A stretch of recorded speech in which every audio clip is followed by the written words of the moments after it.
da norma prevista na CLT. E aí, nas disposições do instrumento coletivo, tem a cláusula da multa, e a multa é definida um valor em decorrência do inadimplemento da cláusula. Eu acredito, Roberto, que a discussão envolva o princípio do non bis in idem, de que também as multas não devem ser cumuladas, não é isso? E aí teve um juiz que levantou esse argumento para indeferir. E aí a gente foi ao tribunal e depois essas multas foram retomadas porque o tribunal entendeu que eram normas distintas e seriam acumuladas. Porque o TST possui precedente já de que as multas convencionais não excluem as multas legais. Elas se cumulam. E principalmente porque tem que ser observado o pacta subservando, né? O princípio do pacta subservando, onde o acordo faz lei entre as partes e a própria Constituição garante o reconhecimento das normas coletivas, né? Como Estado de direito constitucional. E a norma coletiva, se quisesse, não é, excluir a multa legal, assim o faria expressamente. Ao não fazê-lo, as multas se cumulam.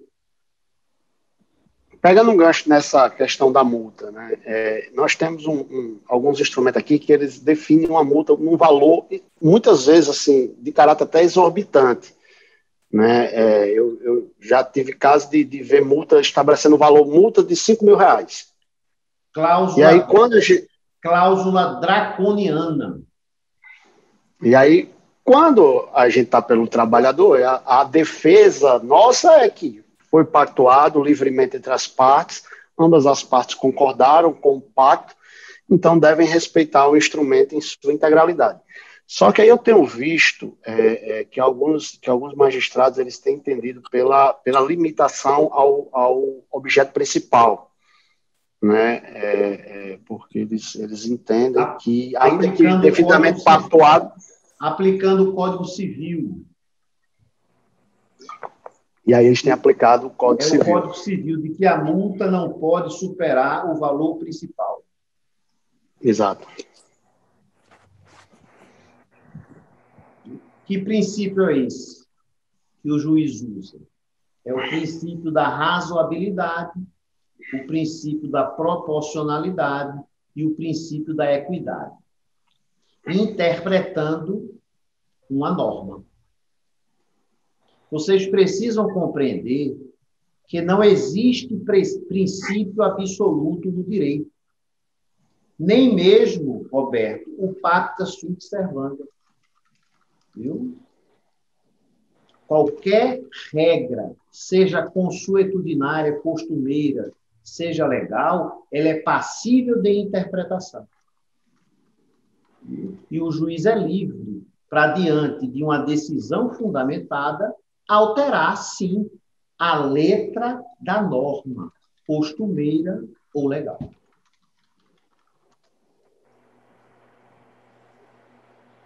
Ótimo. Fechado. Essa discussão foi travada pelo vídeo que o senhor postou, não foi, professor? Aqui na plataforma do grupo anterior, de 2019, em relação à negociação dos bancários, né? Isso. Ô, pessoal, e qual é o valor da multa do parágrafo 8º do artigo 477 da CLT? Valor da remuneração. Remuneração, conceito amplo. Não salário. Vamos ler? Porque vocês sabem que são duas multas, não é? Uma administrativa, que não é da competência da Justiça do Trabalho, e uma trabalhista, que é revertida em favor do trabalhador e que é da competência da Justiça do Trabalho.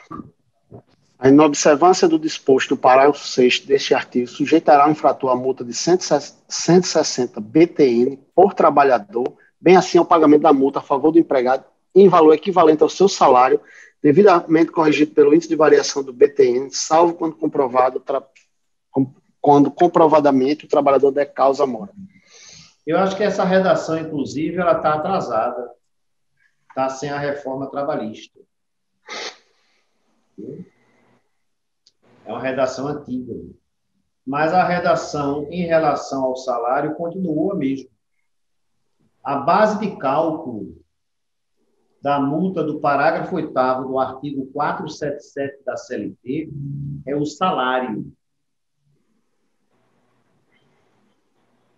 É o salário mensal do empregado.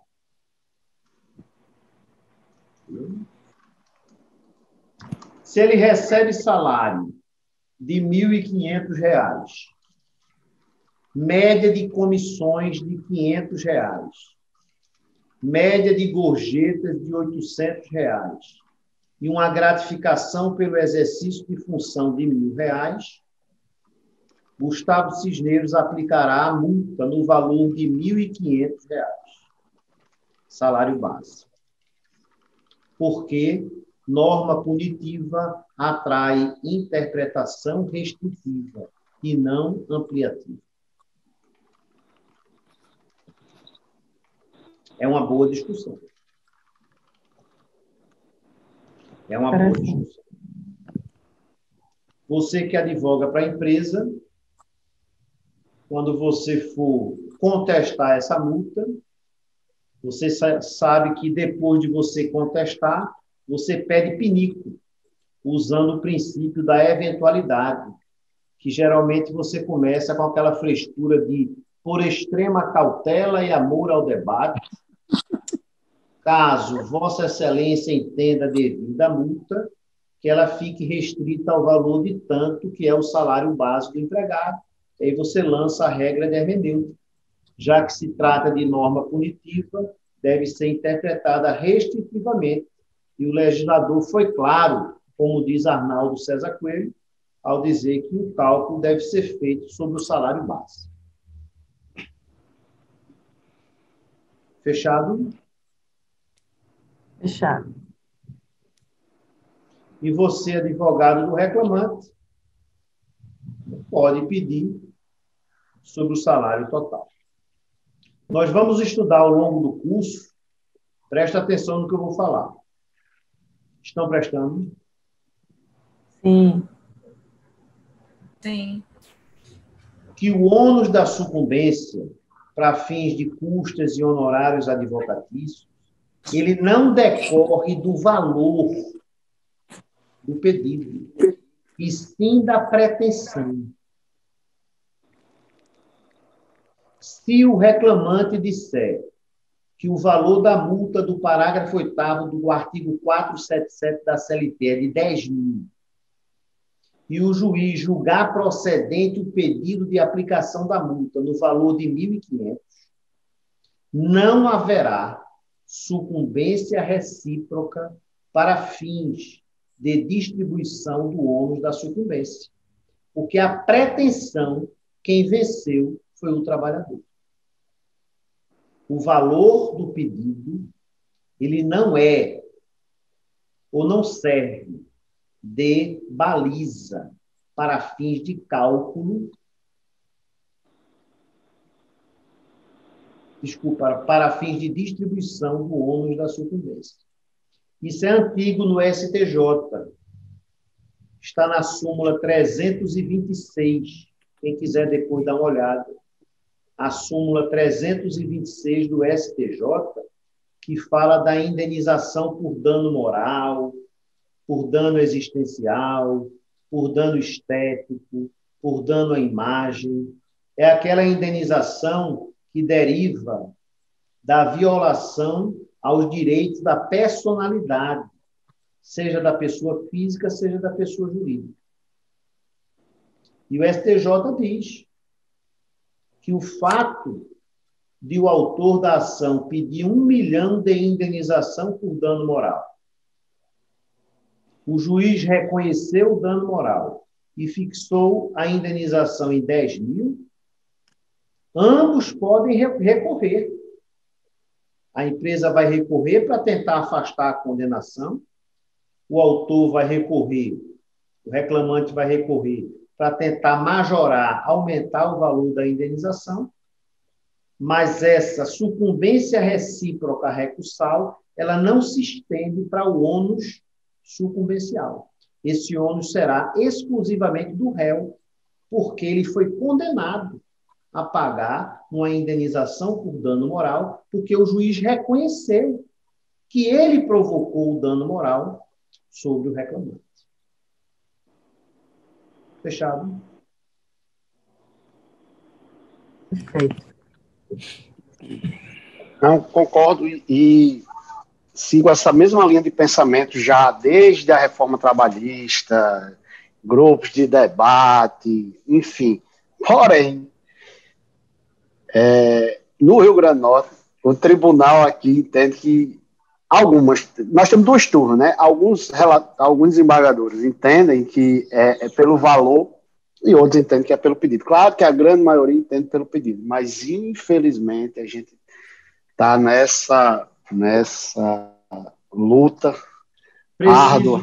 Preciso, então, formar um grupo, né, de estudos online magistrado por excelência. Né? Concordo. Deveria, né? Deveria. Com obrigatória participação. Vou pensar no assunto, viu? Eu vou ter 0 de inscrição. Eu sou disputário da associação. Se eu propor isso, vão aposentar compulsoriamente.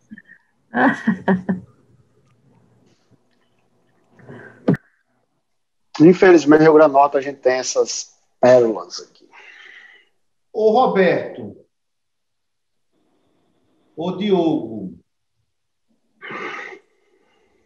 Carlos. Estou aprendendo ainda, viu?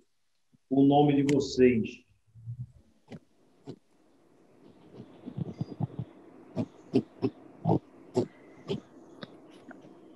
Quando é que eu começo a contar o prazo de 10 dias para pagamento das verbas rescisórias?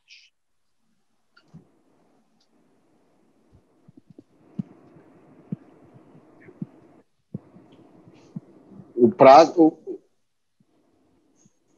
exclui o início e o final, e corridos. Quando é que eu começo a contar? É a partir da comunicação da dispensa? Sim. Ou é a partir do término do contrato? A partir do término Do contrato.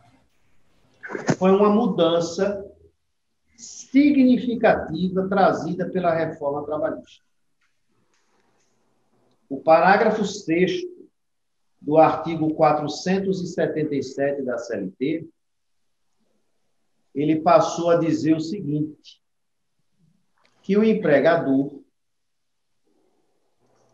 em 10 dias, a partir do término do contrato de trabalho, deve quitar as verbas rescisórias e entregar o que tiver de entregar ao empregado para fins dele poder se inscrever no seguro-desemprego, sacar o FGTS, aquilo tudo. Devolver os pertences que ele deixou no armário da empresa, devolver a carteira de trabalho dele com a baixa.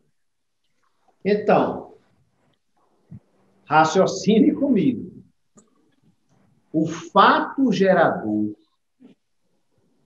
do prazo para pagamento das verbas rescisórias é o término contratual.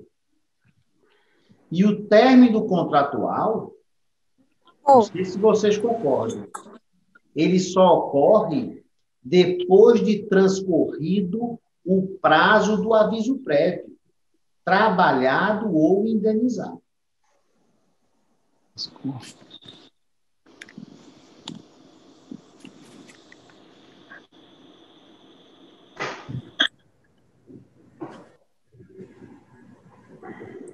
Vou repetir. O término do contrato só ocorre depois de transcorrido o prazo do aviso prévio, seja trabalhado, seja indenizado.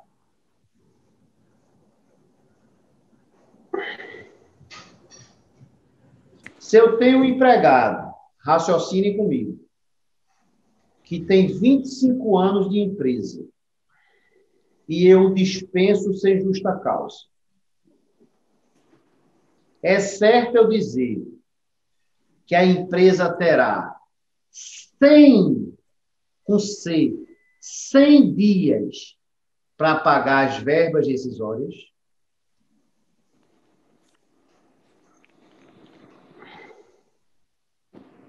É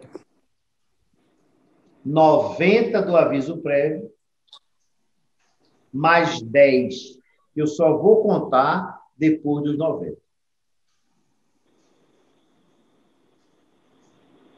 Não é impressionante isso? É. Bingo. Não é impressionante?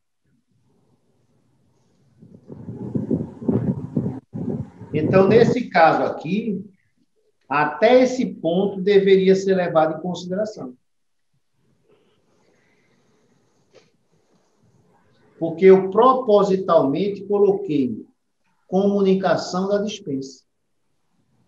Mas na comunicação da dispensa, o prazo de 10 dias não começa a ser contado. Ele só vai ser contado depois de transcorrido o prazo do aviso prévio que foi indenizado. Se vocês quiserem anotar, lá vai. OJ 82, da SDI1. OJ 82, da SDI1. A baixa do contrato na carteira de trabalho deve ser realizada com a data do final do aviso prévio trabalhado ou indenizado. OJ 82 da SDI1. A baixa do contrato na carteira de trabalho deve ser realizada com a data do final do aviso prévio, mesmo fictício. Mesmo fictício. Ainda que indenizado. OJ 83 da SDI1. A prescrição bienal. Qual é o fato gerador da prescrição bienal? O término do contrato. Então, ela só começa a ser contada do final do aviso prévio trabalhado ou indenizado. A prescrição bienal tem como fato gerador o término do contrato. E o término do contrato só ocorre no final do aviso prévio, OJ 83 da SDI. Seja o aviso prévio trabalhado, seja indenizado. Já aconteceu isso comigo, professor, numa audiência. Aconteceu, foi? O advogado da parte contrária veio com essa argumentação. O prazo já prescreveu o bienal, tudo. Não, doutor. Arguiu a prescrição bienal. Mas só que ele não tinha contabilizado justamente com o tempo do aviso. Isso. Né? E aí ele, quando isso foi esclarecido... Quebrou a cara. Desnorteado com a resposta. Mas é interessante. Nem todo advogado se atenta. Súmula 305 do TST. Súmula 305 do TST. O fundo de garantia por tempo de serviço, tempo de serviço, ele incide sobre o aviso prévio trabalhado ou indenizado.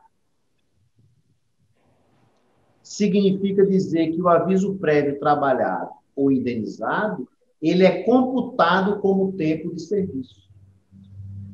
FGTS, Fundo de Garantia por Tempo de Serviço. Professor, por ser verba alimentar, nesse extremo aí que o senhor falou, não daria para opor um...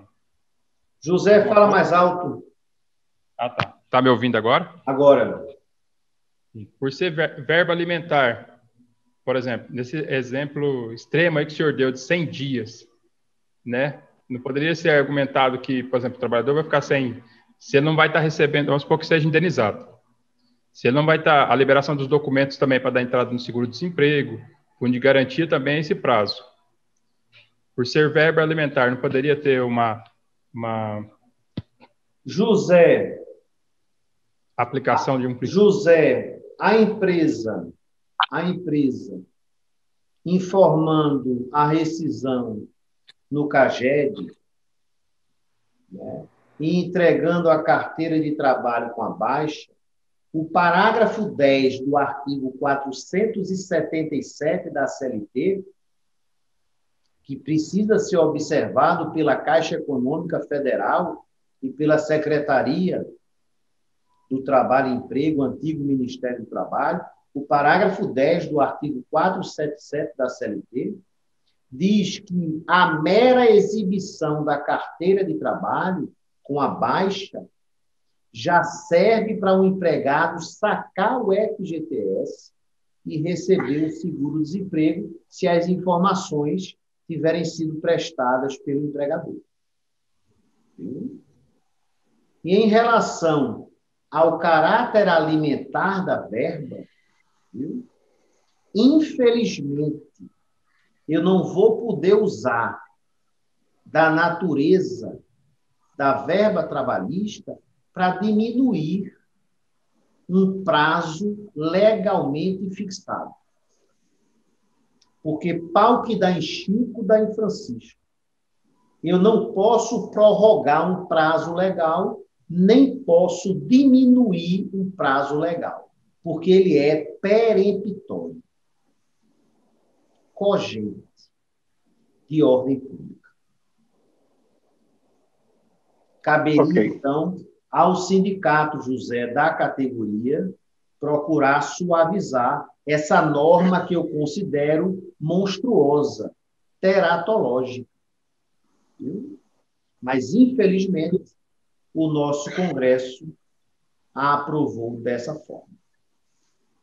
E nos casos que a empresa realiza a baixa na carteira, presta as informações ao CAGED e não realiza o pagamento da totalidade do FGTS. Porque assim, ela fez... Até muitas vezes ela promove até o TST, porque o que a gente observa na prática, principalmente as empresas são de outros estados, que são sediadas em outros estados, os RHs em outros estados, eles demoram para fazer todo o procedimento, né, porque na visão deles, pagou, já está livre da multa, então ele paga a rescisão, mas o FGTS, a multa de 40% do FGTS, ou a regularização do FGTS só ocorre com 100 dias.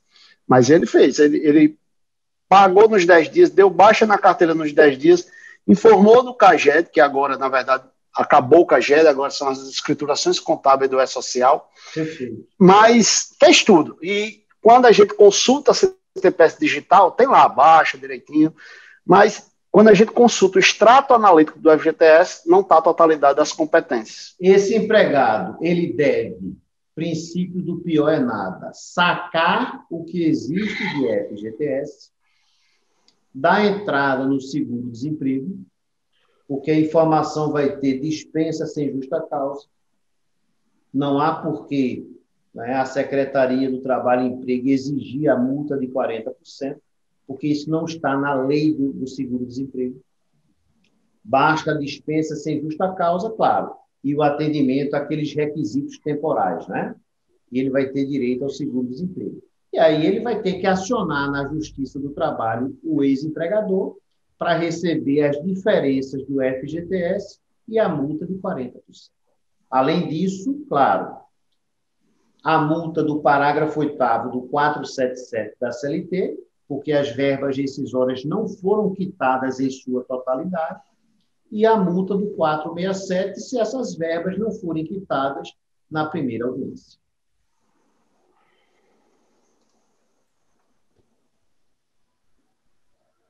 Fechado?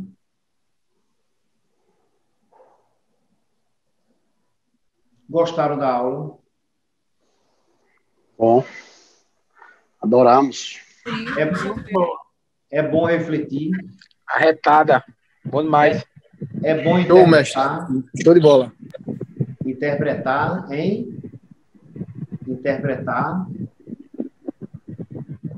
Nós temos que ter orgulho da nossa profissão. Viu? Nós somos juristas, pensadores. Nós jamais seremos substituídos por uma startup, por um robô. Viu? Jamais um computador vai ter a capacidade de interpretação do ser humano. Toda norma ela é morta antes de ser interpretada por um verdadeiro jurista. Combinado? Vocês me fazem um favor? Sim.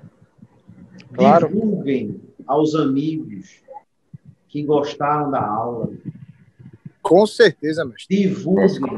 Não tenha dúvida. Viu, Diogo? Com certeza. Roberta, todo mundo aí que está comigo, de São Paulo, Mato Grosso, divulguem aos colegas, porque eu vou estender a promoção dos R$100 até a próxima segunda-feira. Viu? Sabe por quê? Porque Paulinho não está aqui. Para tolher, para me castrar. E aí, como eu estou sozinho, eu já estou estendendo. Viu? A discussão é excelente, mestre. Vocês falam o que vocês quiserem. Né? Elogios, críticas, viu? E convidem seus amigos a participarem desse grupo. Eu tenho certeza que vocês vão amar nossos encontros semanais. Já estamos. Beijos a todos. Ô, Gustavo, não dê muita dica não para o doutor Roberto, porque a gente ainda tem mais alguns outros embates aí em audiências e ele, pela laudos, quer me quebrar na emenda. Reflitam sobre os demais temas. Eu farei um material novo, eu trazendo a segunda e a terceira questão, colocando como primeira e segunda, e trarei uma terceira questão. Hoje nós tivemos um probleminha, claro, normal, de aula inaugural, e a aula começou com meia hora de atraso. Mas na próxima semana, 7h05, 7h10, a gente já está começando. Combinado? Beijo. Boa noite. Fiquem parabéns, viu? Rezem e durmam bem. Beijos de luz. Beijos de luz. Beijos de luz. Um beijo. Valeu, pessoal. Boa noite a Bolsonaro. Um todos aí. beijo, Vou mandar alguns materiais via grupo do WhatsApp para vocês. Tchau. Um abraço. Boa noite. Um abraço. Pessoal, boa noite a todos. Muito bom. Até mais. Boa noite. Boa noite.